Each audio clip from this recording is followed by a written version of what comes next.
When Nora and Alec decide to stay in a dubious cabin, they find themselves captives in a cult-like community that treats them like farm animals. As couples Nora and Alec drive to the countryside, they find themselves on an unfamiliar route. Nora knows they're lost, and she grows irritated by the minute. Not long after, they stop by an abandoned diner. Wanting to urinate in an actual bathroom, Nora excuses herself to look for one. She ends up at the back of the facility where she finds the remains of a camp that has a few important items like a wallet and a phone. However, she tosses them back and proceeds to do her business, not knowing that a human skull lies nearby. As they drive away, they unknowingly pass by a pile of human skeletons. In the car, Nora tells Alec about the abandoned campsite, but he's not interested because he's more concerned that they'll soon run out of gas. They keep on driving until they spot a woman with a broken car. Alec offers to help her with his jumper cables, and the woman accepts. While he tries to fix the vehicle, the woman asks Nora why Alec hasn't married her yet. This surprises Nora, so she tells her that it's none of her business. The woman takes offense to this and replies that people like Nora are irresponsible and privileged. Nora reminds the woman that they're helping her, to which the woman rebuts that she's never asked for help. Because of this, Nora tells Alec that they're going, leaving the woman without fixing her car. As they drive away, Nora complains about Alec jumping in to save the day for the crabby woman. He defends that he was being nice, but his girlfriend notes that she avoids the country to avoid people like her. Later on, they reach a diner and decide to grab a bite. After finishing their meaty burgers, Alec notices that a weird man keeps staring at them from the end of the aisle. However, Nora reassures him that he's probably just curious about visitors. As they get up to leave, the weird man suddenly grabs Nora's arm and warns her that she's not safe in town. When Alec interferes, the man lets go, and the couple leaves. In the car, Alec asks Nora if she's okay, and she responds that the incident was no big deal. Not long after, they reach a gas station, where Alec asks the cashier if there are any hostels in the area. The cashier tells them about a cabin just down the road, so they head back to their car. As they leave, however, the cashier watches them. While they drive to the place, Nora notes that she wants to check the place before deciding to stay there. However, Alec insists on taking a break instead of getting into unwanted accidents while driving in the middle of the night. Upon reaching the cabin, they notice many parked cars around, so Alec sees this as a sign that other people are inside. Once they enter the cabin, Nora gets creeped out and asks Alec if they could just go. However, he reassures her that people have been there based on the used plates on the table. As they look around, they can't find anyone to help them check in, so they go upstairs. To their surprise, the landlord with a disfigured face greets them. He apologizes for not hearing them, then asks where they're from. Alec replies that they came from Los Angeles. After this, the landlord leads them to the cabin, which happens to be isolated from others. He explains that it used to be rented by Boy Scout troops or church groups, hence the bunk beds around. Since their usuals haven't checked in lately, he turned the cabins into motels. Alec casually asks if the landlord has been there long, so the man notes that he's been running the place since 1989. He starts rambling about driving away from everything he knew when he stumbled upon the place and fell in love with it. Immediately, he asks for a job there to fix up the cabins. A woman named Mrs. Anderson used to own it, but she passed away 4 years ago, leaving the motel to him. Tired of the casual talk, Nora cuts the dialogue short and says they need a break. The landlord gets offended and loudly shuts the door as he leaves. Alec confronts Nora about her rude approach, but she argues that she's repulsed by the man's appearance. As the couple talks, they fail to notice the blood stain on another bed. That night, they prepare for bed and drift off to sleep soundly, unaware of the figure that's under their bed. When morning comes, the figure moves out of the bed, revealing himself as a man with a sheep mask. He towers over the sleeping couple and leans closer. Later, Nora wakes up in a cage. She struggles to set herself free, but another man in a goat mask appears and bangs her cage to make her shut up. After this, he abruptly leaves. Nora takes the opportunity to grab a stone near her and use it to break the lock. However, the man returns with another man in a cow mask, who pours a liquid substance over Nora, making her lose consciousness. Soon she wakes up in a barn, tied to a chair with her legs spread open. Suddenly, a rabbit-masked vet barges into the barn and forcibly inserts something between her legs. The woman inseminates her like livestock, and Nora can't do anything but scream. The vet simply walks out despite Nora's cries and screams. The process weakens her, and when two masked men enter the barn to transport her, she no longer has the energy to fight back. Back in a cage, Nora gets pulled on a wagon by the man in the cow mask. As she gets transported, she sees that these animal-masked people have an entire community. Shortly after, the wagon stops, and the man in the cow mask dumps Nora into a stable. As soon as she's alone, she immediately pries the window open, but to no avail. While the women are held captive in stables, the men are placed in tiny cages. Unfortunately, Alec meets the same fate and even has a muzzle in his mouth. He desperately screams for help for the other men, but they've all given up and are just waiting to die. Suddenly, 3 masked men enter the stables. They secure one captive man with a control control pole, then bash him in the head with a hammer. After this, they do the same thing with another captive. Alec freezes while witnessing this, but then he becomes hysterical, rattling his cage in sheer fear. This causes the men to approach his cage and attempt to capture him with a control pole. Alec fights back and tries to escape, but the other man knocks him out with a hammer. The men load Alec and the other unconscious captives in the wagon. After delivering them to the slaughterhouse, the man in the pig mask carries a bag of human limbs all over the tight-knit town. Before putting it away, he sees a car pull up nearby, so he waves at the driver and stows the bag in an office. He then approaches the driver and helps him carry a new captive into the stables. Later on, the man in the pig mask meets up with the landlord, who acts as the ringleader of this vile town. The landlord notes that they have an order to feed 80 people, so asks him if they will have the food ready. Despite the man in the pig mask not speaking, the landlord understands his blank replies. Angry, the landlord barges into the kitchen and demands that the food be ready in 2.5 hours. So the workers ground some meat for the lasagna and cook stew. However, as he picks up a call from his customer, he realizes that the client will be picking up the food early. Because of this, he tells the man in the pig mask that they have to use their dairy livestock to compensate. In a separate stable, several lactating women are put into cages with suction tubes in their bosoms. Once the coast is clear, Andrew, the cashier from the gas station, enters the stables and tries to comfort the bereaved mother. The woman curses at him. The childish man gets furious and tells the women it's their fault for being bad humans. Elsewhere, the landlord receives a complaint from a customer, saying that their wedding was ruined after they found a tooth in their food. He reassures them that they'll get compensated. Then he ends the call when someone calls the man in the pig mask for an urgent matter. The landlord goes to the stables and discovers that one of the women is dead. They notice the wood stabbed in the woman's chest has Andrew's name carved on it, so the landlord immediately orders his men to find him. Meanwhile, Nora meets the captive next to her stall, who has been there for 2 years. She says all the captives are treated like farm animals, and she was impregnated to the point that she can't get pregnant anymore. At this point, she's already dying,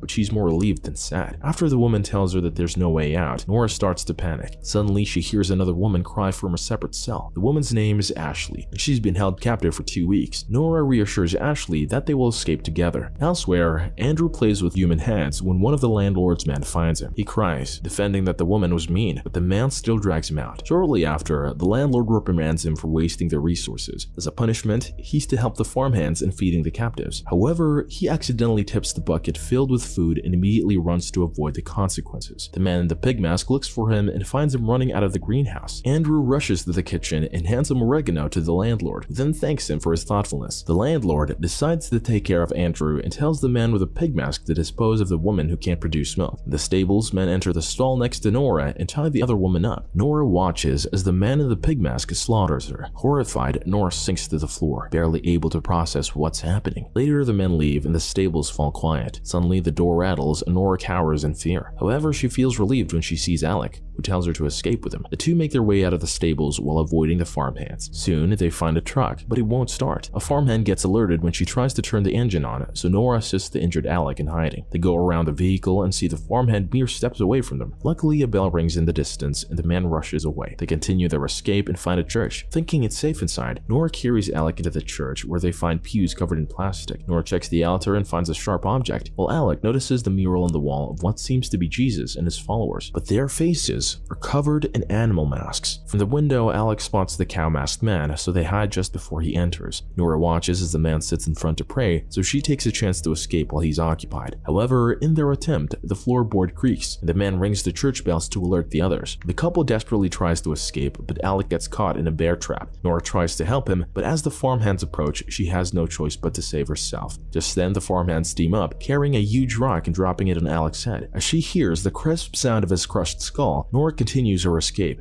Crying, she ends up hiding in the male stables just before Andrew and the landlord enter. As they search the other end of the stables, Nora asks one of the captured men about how to escape the place. The man tells her that there's a functional bus that the farmhands use for transporting their victims. He also tells her where the keys are, so Nora thanks him and heads out. However, Andrew turns just as she runs, and he and the landlord simply smile. As she goes to where the keys are, Nora tries her best to hide from the masked people. Just then, she passes by a gasoline station where she finds a masked man driving away in a car. She follows the car and ends up in a parking lot. There she grabs a hammer and kills the masked man. However, a farmhand suddenly appears, so Nora rushes into the car and attempts to escape. At first, the car struggles to start, but she manages to drive away. A huge smile is plastered on Nora's face, relieved that she finally escaped. Just then, the engine fails and she's left with no choice but to bust out of the car and run for it. As the farmhands chase after her, Nora runs into the kitchen and into the basement. There, she sees a window and tries to escape through it. The farmhands corner her but struggle to reach her through the pipes. Nora finally finally opens the window, but as she climbs out, a man grabs her ankle. She takes the sharp object that she got from the church and stabs him, allowing her to run away. As she makes it outside, she sees the bus that the man talked about. It happens to be close to the stables where Ashley is, so Nora decides to get her. Ashley's afraid to go with her. She comes anyway. As they get on the bus, they realize that they don't have the keys, so they run to the nearby house to get them. Nora finds the keys. They immediately run back to the bus. She starts the engine and smiles, knowing that this time they're finally free. However, she realizes that Ashley has fallen quiet. To their horror, all the farmhands are sitting at the end of the bus, staring right back at them. Soon the masked people gather around the dinner table with the two women served with apples in their mouths.